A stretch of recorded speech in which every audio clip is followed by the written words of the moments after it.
Let's Talk to Animals. My name is Shannon. I'm an animal intuitive and sensitive, an animal communicator, if you will, and a Reiki master practitioner here at Animal Love Languages. And behind me, if you're watching the video, you can see my 23-year-old soul bird, Pearl. He is here as always. He never misses an episode. He's just having his fresh, warm rice dinner at the moment.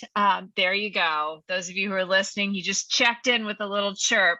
And today I have the amazing privilege and honor of welcoming Europe's leading animal intuitive and energy light worker, Laila del Monte. And that's also her website, Lailadel Monte, Monte. I'll put that in the show notes. Laila, oh my goodness, such an honor to meet you and to see you today. Thank you so much for joining us. It's really exciting. You know, I watched your film. I watched your feature film and I was like, this is so cool. I get to meet her. Thank It's you. really amazing because you talked with a lot of folks who were on the front end were kind of like, you do what exactly? And it was really interesting to watch you so gently and graciously just guiding them into a little bit of an expanded state of awareness and just openness. That must have been so. If you're listening or you're watching today, because I know we've got a lot of budding animal communicators, we've got a lot of intuitive pet parents who want to know more about what's out there to improve the health and happiness of their pets. We have professional animal communicators who listen and tune in, and there's one thing I can't get enough of. It's stories about animals getting their messages through. And so I highly recommend the movie you can find it easily under Laila's name on YouTube. So welcome. Delighted to have you. And here at Let's Talk to Animals are really all about demystifying, de-wooing, if you will, interspecies conversation. What is it? How does it work? Who can do it? How do you learn? So, of course, you've been doing this for well over 2 decades, and yet I'm going to invite you to take us back to the beginning, if you will, and just share a little bit about your story. How did you, because I hear from people who are just like, I think this might be happening for me. I think my pet's trying to tell me something, but they don't have that validation. They don't have a set of believing eyes or ears or anyone to talk to about it. And so it really helps to hear these personal stories and just kind of get a little bit of, have a connection with somebody. It's like, that gives me a little bit more insight into what's happening with me and my pet. Yes.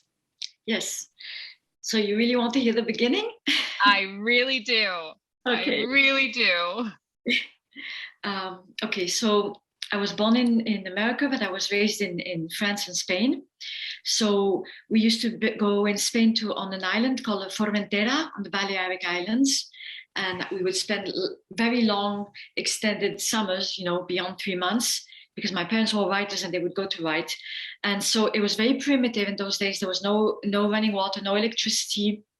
And it was farms. So I was raised with farm animals, which is mainly goats, sheep, donkeys, of course, dog and cats, and pigs, mainly that, because it's the Mediterranean.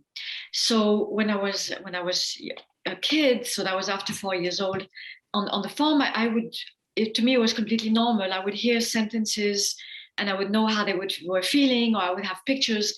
But to me, I never even thought that the word animal communication could exist, because it was normal. And they would just relay the stuff to my parents, and they were used to me, so they didn't I was lucky. I had very open parents. They were used to you. I would hope so. So I was lucky with that. And to me, it was just completely normal until I got to school. So I was raised in Paris, in French school. And that's when I started realizing, well, there was something a bit different. And then I was afraid not to fit in because already I was American and I didn't speak French, which of course I do now. We only spoke English at home, so I had to fit in and not be too different because they were all, always making fun of me, kids. So I Yeah. didn't speak about that part. Only my parents and when we would go back to the island. So that's how that's the beginning to me was something completely, absolutely normal. And I had it throughout my whole life. I was always with animals. Then I dedicated my life to being an artist. So there, the feelings would happen a bit with people and all that. And then you want me to continue? I do. I do. I'm hooked now. I'm hooked now. We got another movie in the making. Okay. Um, and then what happened is parallel to being a dancer, I started getting a lot of spiritual experiences. I was doing healing for people. And one day, one woman asked me, she said, "Could you tell me about my cat?" Like, just like that, out of the blue. In America, this was in LA. Before I went back to live in Europe. So I said, okay, so I had the picture and I started telling her a bunch of stuff. So that started, she started telling all her friends. It just happened so fast. It was not, I was an artist at that time. I really didn't necessarily want to do this, I was a dancer. That's the only thing that counted for me was flamenco dancing in those days. And I used to like doing the healings for people. So I told her stuff. She told other people. It went, kept going bigger and bigger. And then I was invited in Colorado to do a workshop to teach in Colorado there was 40 horses, and that was my first teaching experience in Colorado. So then I had to put together a technique because I couldn't just tell people, oh well, you just connect and you just know. I couldn't tell them that, as you well know. You're going to want a few more details, yeah.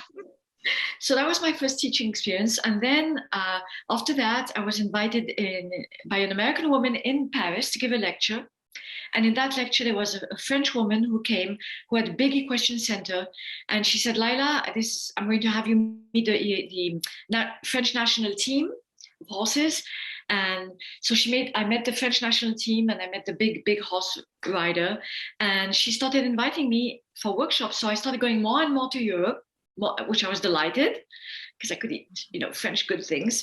I speak French again. And so then it all went to Europe, actually. All my clientele was in Europe. And then I started developing Switzerland, Belgium, all of that. That's where we did the movie. We did it in different parts of Europe and Germany too. It's gorgeous. Yeah. It was just gorgeous. Thank you. And yet so brave, because here we are, and the last couple of years with the lockdown and our 24/7 spending time in our own company, it feels like it's really opened us up to our inner worlds a lot more. It feels like a lot of the language has changed. There's a lot more curiosity and wondering going on versus just shaming and shutting down. And yet there's still always going to be that fear factor, especially once we're kind of trying to, I loved what you said about how, because I just went through this teaching my first class. I had 5 of my clients come to me and ask me if I taught, and I was like, well, not yet, but I guess I do now. And it was such a process to put together, because we don't think about how we have conversations with others of our own species anymore. We do it. We've been doing it since before we knew we had a choice. And so, it's easy for people who are brand new to forget that they already have a lot of the basics, the basic skills, the communication fundamentals under their belt. It's about translating it into this new format where we're using all of our communication pathways rather than just the mind. Yes. And so, one of the big questions that often comes up is, how do you know when it's the animal talking to you versus when it's your own mind making stuff up, right? This is the big thing. And it feels like that has become the block, those of you who are listening, you can't see me making air quotes, but the block that shuts a lot of budding interspecies communicators down, and really cuts the animals in the middle of telling them something, and they cut them off thinking, oh, it's my mind, I'm making it up. So because you came from such a unique place that you almost had to back into it, what was that like, trying to, like, you never knew life without it?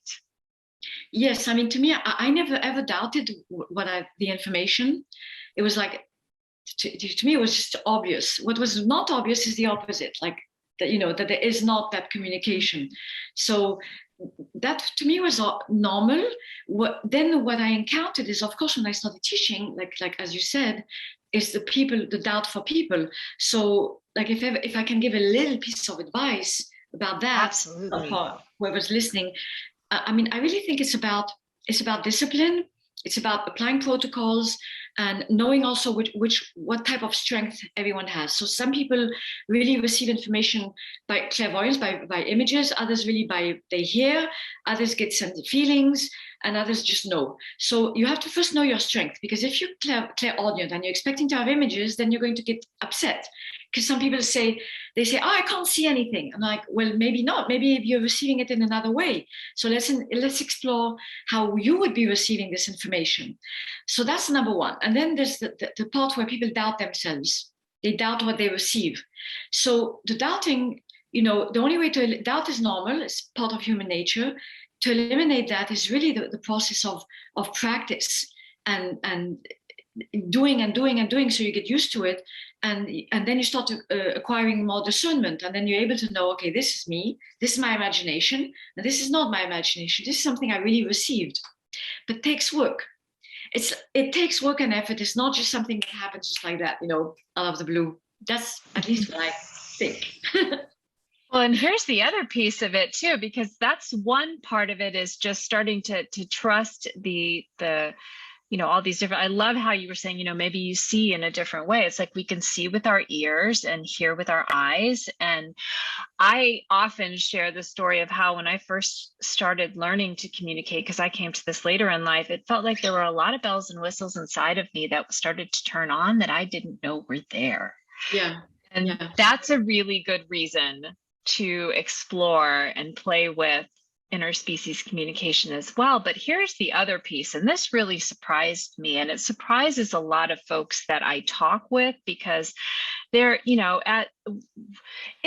our own species is not always easy to love, especially right now. And so there's a lot of folks that are like, I think I'm just going to make a midlife career switch. I'm just going to work with animals because I love animals. And I still remember the day in my very first, and I've taken with a lot of, I've studied with a lot of different teachers now, because I kind of just want to learn. I love it. I want to learn. But the very first teacher I had, when she introduced tuning into the human, and I was like, oh no, that's not for me. No, I didn't sign up for that track. I just want to talk to the animal. And she's trying to explain. My practice partner was like, just give it a try, Shannon, just give it a try. It was like, I'd spent 10 years as a freelance writer dealing with people. I was like, no, I don't, and so there's that as well. And that's what you demonstrated so beautifully in the movie. Is, of course, you have this natural flow, this trusted open line of communication with the animal, and then it comes time to share with the human.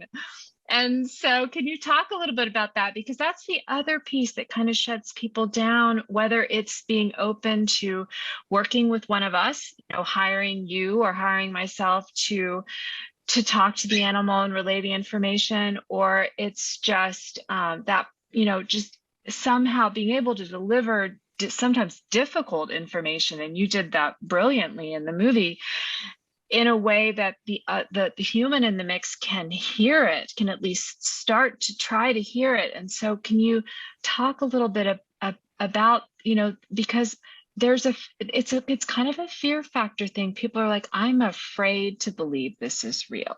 I'm afraid. And I'm not even exactly sure what that fear is. Like, I've been wrong all these years. Okay. Or that's something unknown and I'm scared of it. Maybe it's more, I don't know exactly, it's different for each person, but can you talk a little bit about how because you did it so well in your movie,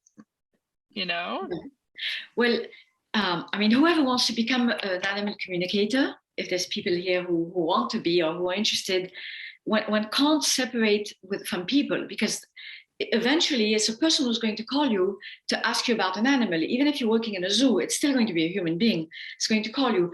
You're not going to get a bear in the middle of wilderness who's going to say, oh, I would like to communicate with someone. Could you please come over? They live their lives. They don't care about humans. They don't want to know about humans because we take away their territory. And they're not interested in us. So it's animals that are related to people in the first place. Always, even if it's a zoo or even if it's in a wild park, it's still a human being who's going to be accessing. So the same sensitivity that goes to perceiving what happens with the animal goes to perceiving the human being, because they are interconnected.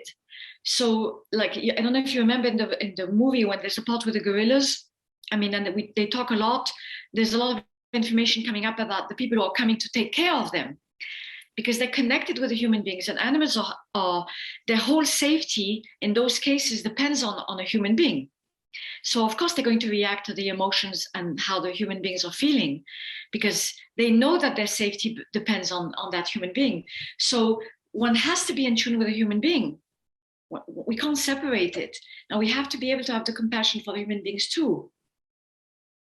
It's so important. It's so important. And so it's just one of those things that we often don't think about when we walk into this territory and start having these amazing interspecies conversations where there's so much honesty and openness and trust, and there's depth of conversation. And then you kind of go back to your own species and you're like, I don't even know.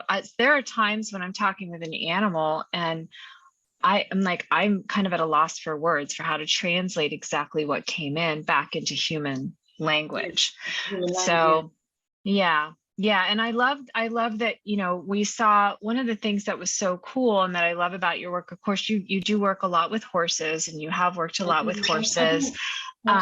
Dogs, cats, everybody. Yeah, but see, a lot, in many cases, what happened, and in fact, it just happened to be this morning. I was at my chiropractor, and the aide that was getting me ready for my adjustment said, you mentioned you were an animal communicator, and my dog, I really need to talk to you because, I need my dog to stop. It's often a problem thing. I need my dog to stop doing this, or you need to. I actually had one woman come up to me at a pet expo and say, can you fix my dog? Yes.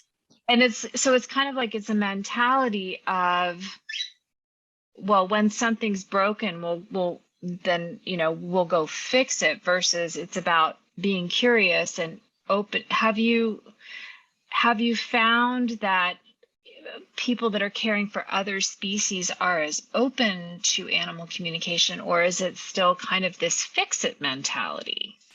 Well, I've worked a lot in Europe. Mainly, I was one of the main pioneers, and it was really tough. Trust me, you don't even know. I went through so much like hell. Sorry to use that term, but we know all those words around here.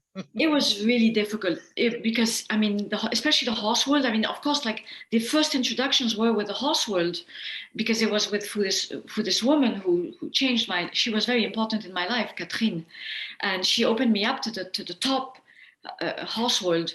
How do you call it, the main team, French national team. And then after that, I also worked with like the top horses and the top riders. A lot of stuff was done in secret. I wasn't allowed to say anything because these were like the top riders. And many times the riders didn't even want to talk to me. I would talk to the owners. And the riders, they were completely not against me or treating the animals not well. I started in a world that was very close to all of this. This was not California. This was not Los Angeles. Yeah. It was really not. And I was lucky. It was because I knew the mentality, because I was raised in France and Europe. So Switzerland and Belgium just came along, and I knew Spain really well. So because I knew the mentality, I was able to speak to people in a way that they could they could approach. Because if I had come as the way people speak in LA, they would have never accepted me. Never. It's just because I was raised there, I was able to open up the minds a bit.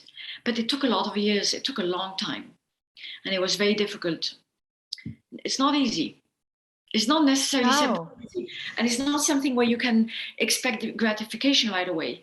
And yes, they would consider that the animal needed to be fixed, or the animal, especially in the horse world, that not necessarily the dogs and cats, but dogs and cats. Yes, there's a problem. Can you solve this for us? Because if not, they don't call you. They don't call you to find out like how the animal, his spirit, or any of that. Which I understand them. I understand. So also communication is not being a trainer. It's a different job. So communication is to understand what's going on, to get to the root of the issue, to understand the mind of the animal. A trainer or a behaviorist is something else. Yeah. I'll say. Well, yeah. And it, I could really see that in the film as well, in some of your other clips where, the owner is very emotional. You could see the emotion. It's like there is this deep connection, but when he actually manages to come up with a reply, it's like, well, I really want to see more performance. I really want to see excellence. And so, and it really, I have had a few clients where, they really are very much focused on wanting to just get to know their animal better. But for the most part, it still does feel like we're really kind of trying to shift a top-down system.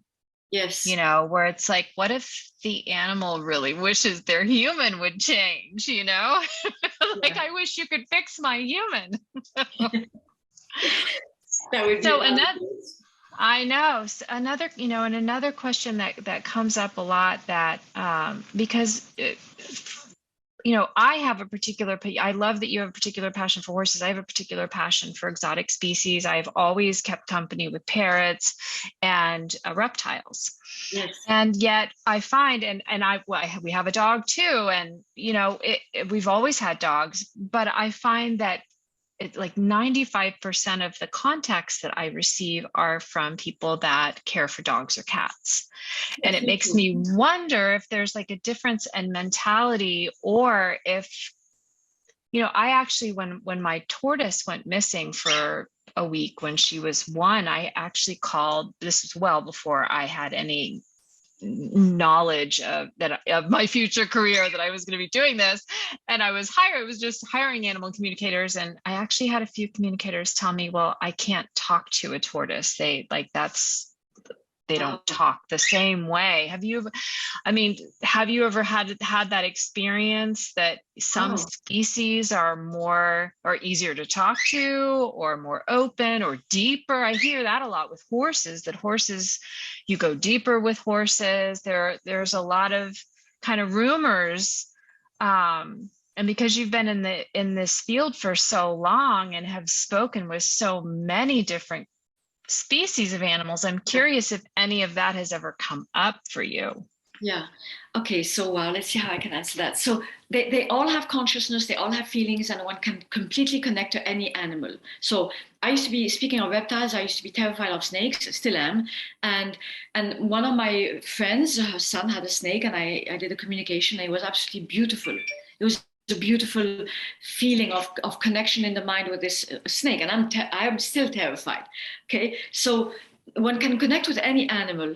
Now, of course, an animal that is linked to a human being, there's going to be much more amount of stuff to say, because they take on a lot of human things, the emotions and our lifestyle. So there's more amount than if you're going to do a communication with a wild animal, which I've done, because out of situations of obligation, I was in danger, for example. And I don't recommend, I'm not recommending at all to do wild animals in this situation. Now for me, I've done a lot of cats. People call me a lot for cats, dogs. But I also have done a lot of horses. And I think maybe because I was brought, and I'm not a rider or anything.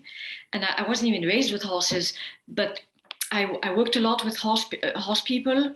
So yes, there's a lot to say, but there's also a lot to say because there's an expectation of human beings towards that horse, like to achieve something usually. So that's why there is also a lot to say, because there's a lot of stuff to say about the relationship with the horse, the rider, what they want to achieve, etc. But with cats and dogs also, there's plenty to say. I mean, there's the relationship with the human being.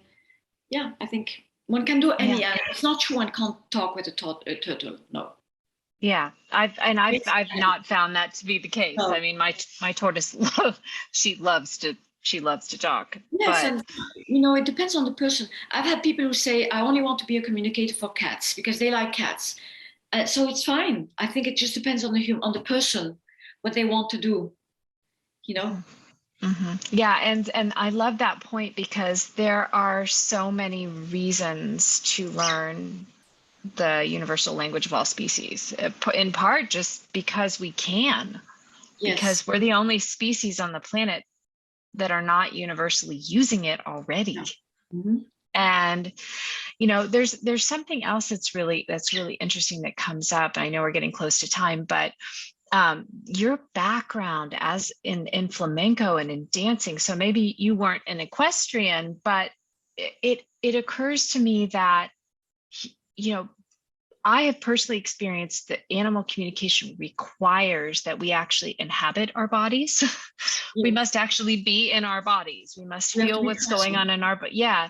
And I'm wondering if, I don't know where that came along in your journey and your growth. Did that, because I do a lot of yoga before sessions. I'm always encouraging, now that I have students of my own, I'm encouraging them to find movement that feels good to them, and try to get into their body. I feel like we are up here, we're in our heads a lot. We don't head downstairs very often. So did you find that was helpful, maybe deepened your ability to listen? Wow, that's a good question. Never got that one before. Well, I'm really curious because it feels like, I mean, you're the sensual physical nature of it.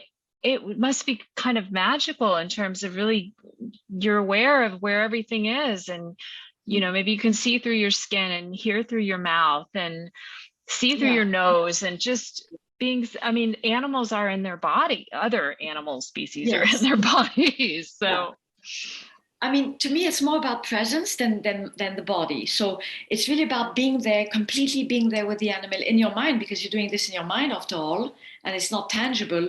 But it's about this extreme, I call it, when I teach, I tell the people, is hyper presence. You're completely more present than present. And so, of course, anyone who's an artist and they're on stage, well, they have to be present, because you can't be on stage and thinking of something else. It just doesn't work.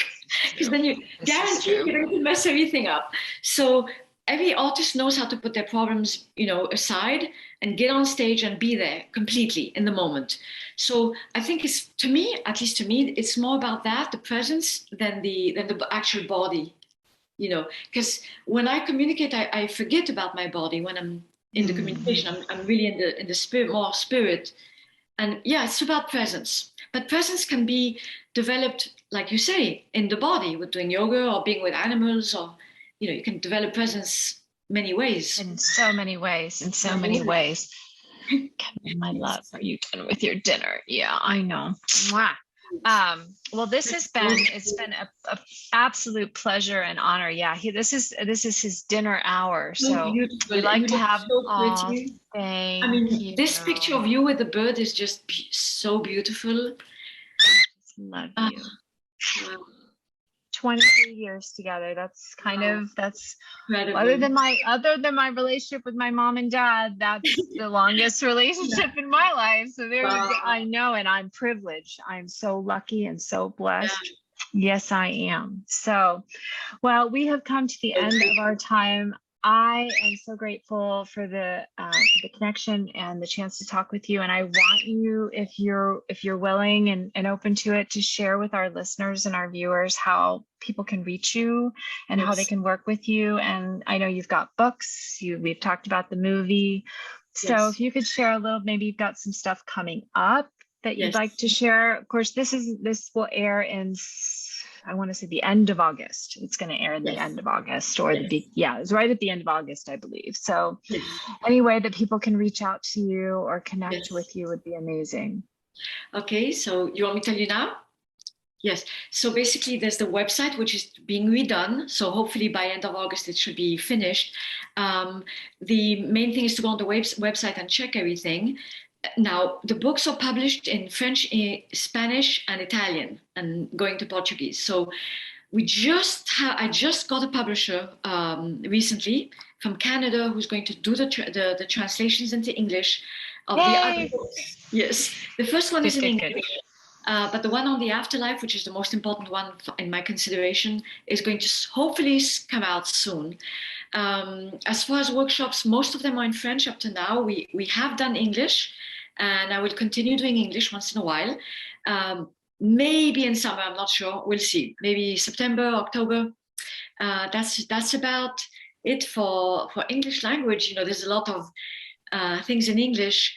The main thing I'm doing a lot now is a lot of healing. People are asking me all the time. That's my specialty. And I'm pretty booked for communications. But we are taking people from US because the waiting list for Europe is like 1 year. Yeah. Especially for the dead animal, deceased animals is very long. Yeah. But for US people, we're sticking them in somewhere because the time, I'm in LA, so the time zone is not as bad as European people. Yeah. Basically, that's it. Basically. Wonderful. Well, Laila, grateful and honored and delighted to have this FaceTime with you, and grateful to share your story here on Let's Talk to Animals. It's always a blessing to connect with you as well, our dear viewers and listeners, and share how you can deepen your connection with the animals that you love in so many different ways. And whether it's through, hanging out a shingle and going pro, or it's you just want to turn on your bells and whistles and kind of learn more about how we're connected to all that is, all the other species around us, or you've got a passion for rescue or shelter animals or fostering or a particular species. Truthfully, I say if you asked Laila and myself, you don't need a reason. But if you're seeking one, those are some really good places to start. Of course, you can visit lailadelmonte.com. You can visit animallovelanguages.com/podcast and find lots of great interviews with amazing intuitives and healers all over the world. And we're grateful for your time, your attention, and your heart for animals, and look forward to welcoming you back next week with a fresh new episode of Let's Talk to Animals. All righty. Sending you love and blessings, and bye for now. We'll see you again soon.